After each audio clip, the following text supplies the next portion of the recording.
आता या अगोदर आपण अपूर्णांक जे आहे ते काय आहे हे पाहिलेलं आहे आणि या अगोदर मी तुम्हाला सांगितलं होतं की जी पण संख्या आपण a/b या स्वरूपामध्ये लिहितो त्या संख्येला आपण अपूर्णांक म्हणतो।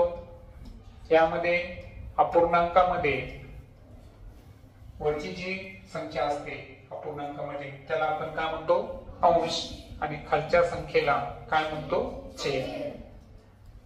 अंश त्याला इंग्रजीमध्ये आपण न्यूमरेटर आणि छेदाला डिनोमिनेटर आणि अपूर्णांकाला फ्रॅक्शन म्हणत असतो।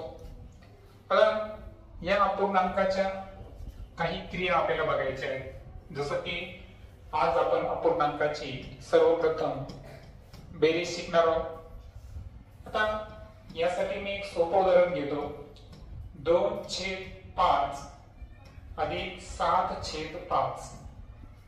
आता या अपूर्णांकाच्या बेरजेचं वैशिष्ट्य आहे की या दोन्ही अपूर्णांकाचा छेद कसा आहे सारखा आणि छेद सारखा आहे म्हणजे हे समछेद अपूर्णांक आहे आणि समछेद अपूर्णांकाची जेव्हा आपण बेरीज करतो ना तर छेद जो आहे हा आपल्याला सामायिक म्हणजे किती वेळेस घ्यायचा फक्त एक वेळेस घ्यायचा आणि अंशामध्ये ज्या संख्या असतात 2 आणि 7 यांची आपल्याला करायची आहे बेरीज आणि 2 आणि 7 ची बेरीज जर केली आपण तर ती 9/5 हे त्या अपूर्णांकाची बेरीज झाली।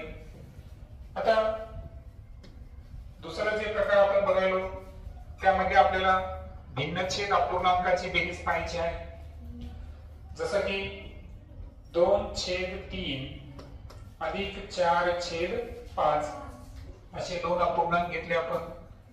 आता यांची बेरीज करत असताना एक लक्षात घ्यायचं आहे की हे छेद सारखे आहेत का नाही। दुसरी एक गोष्ट अशी आहे की 3 आणि 5 या दोन्ही मूळ संख्या आहेत, ते एकमेकांच्या पाड्यात येतात का नाही। मग काय करायचं, पहिला जो अपूर्णांक आहे तो आपण जशाचा तसा लिहायचा आणि दुसऱ्या अपूर्णांकाचा जो छेद आहे 5 त्या 5 ने आपण काय करणार त्याला गुणाकार करणार। त्यानंतर धन दुसरा अपूर्णांक कोणता आहे 4/5। आता यासाठी पहिल्या अपूर्णांकाचा छेद किती आहे 3, त्या 3 आपण अंश आणि छेद दोन्हीला काय करणार गुणणार। आता एक लक्षात ठेवायचं इथं आवर्जून काय काम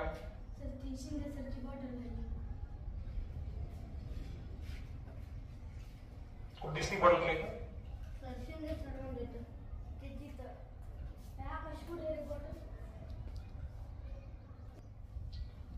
तर पुढे लक्ष द्या। आता आपण काय केलं की दोन्ही अपूर्णांकाचा छेद समान करण्यासाठी आपण काय केलं, पहिल्या अपूर्णांकाच्या अंश आणि छेदाला 5 ने आणि दुसऱ्या अपूर्णांकाच्या अंश आणि छेदाला कशाने गुणलं आपण 3 ने गुणलं। त्यानंतर 5 दुनी 10, 5 त्रिक 15, 4 त्रिक 12 आणि 5 त्रिक 15। आता मात्र सॉरी इथे आपल्याला प्लस चिन्ह पाहिजे, दोन्ही ठिकाणी छेद कसा आला सारखा। सामायिक असल्यावर किती वेळेस घ्यायचं एकाच वेळेस सारखा असल्यावर अंशाची काय करणार आपण बेरीज। तर 10 आणि 12 यांची बेरीज जर पाहिली आपण तर किती आलं 22। तर 22 आणि 15 याचा संक्षिप्त रूप लिहू शकत नाही, ठीक आहे, कारण त्यामध्ये कोणतीही संख्या कॉमन आहे का नाही, म्हणून आपलं उत्तर काय असेल 22/15। आता यानंतर अजून एक उदाहरण घेऊ आपण, जसं की 1.2/3 आणि 4.5/6 असं उदाहरण जर आपण घेतलं, ठीक आहे। आता यामध्ये पूर्णांक युक्त अपूर्णांक आला तर अगोदर काय करायचं, या अगोदर शिकवल्याप्रमाणे पूर्णांक युक्त अपूर्णांकाला आपल्याला अंशाधिक अपूर्णांकामध्ये काय करायचं आहे रूपांतर करायचं आहे।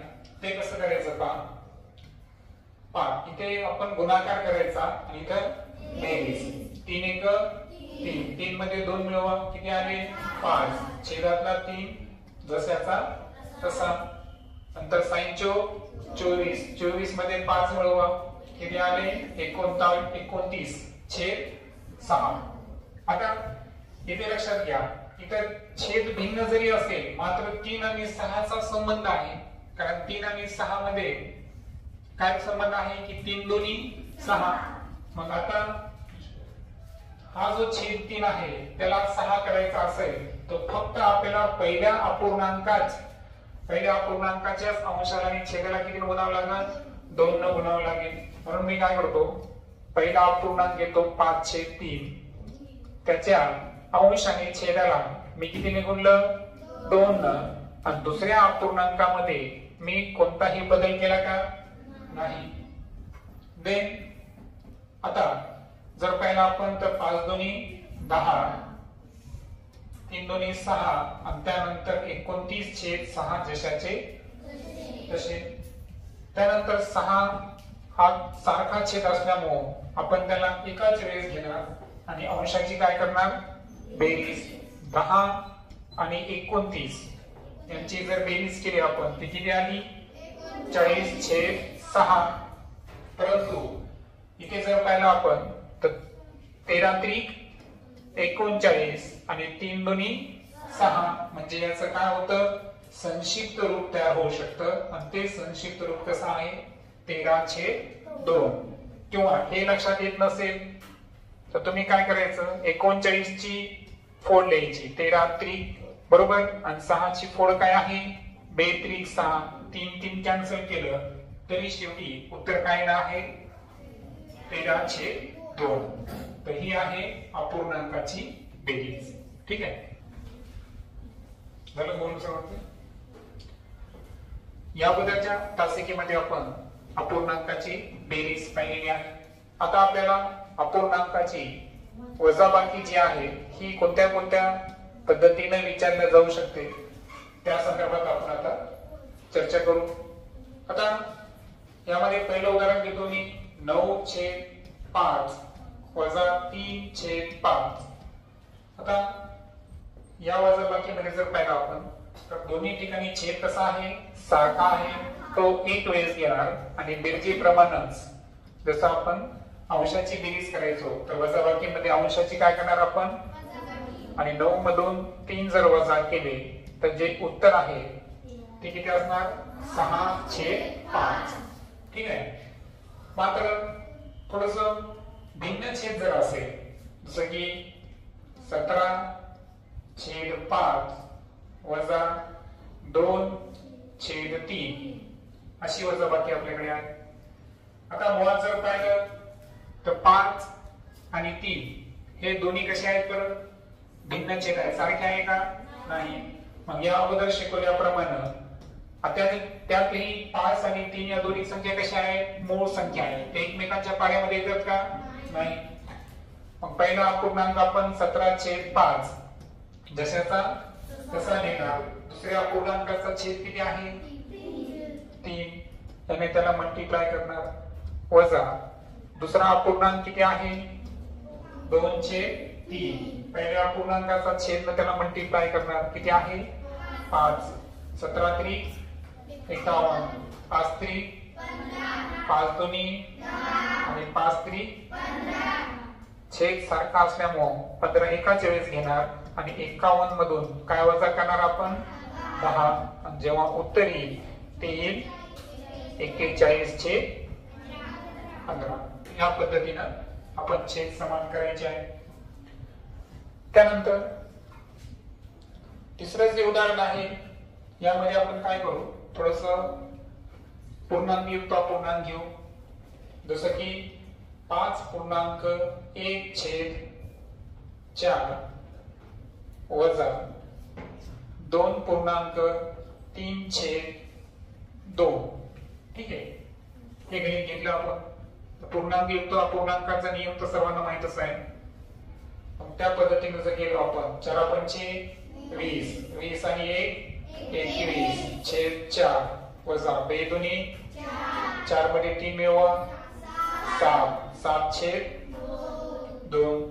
आता 4 आणि 2 चा संबंध आहे 2×4 म्हणजे पहिल्या अपूर्णांकाला काही करायची गरज नाही. फक्त दुसऱ्या अपूर्णांकाचा छेद 4 करण्यासाठी आपल्याला अंशाला आणि छेदाला कशाने गुणावं लागेल? 2 ने गुणावं लागेल. सो 21/4 वजा 7/2 याच्या अंशाला आणि छेदाला मी कितीने गुणतोय? 2 ने. मग 21/4 वजा 7 दुनी 14 आणि 2 दुनी 4. छेद सारखा असल्यामुळं 21 आणि 21 आणि 14 ची काय करणार मी? वजाबाकी. 21 मधून 14 जर वजा केले किती राहतील? आणि म्हणून उत्तर जे आहे ते असेल 7/4. या पद्धतीने आपल्याला अपूर्णांकाची काय करायची? वजाबाकी.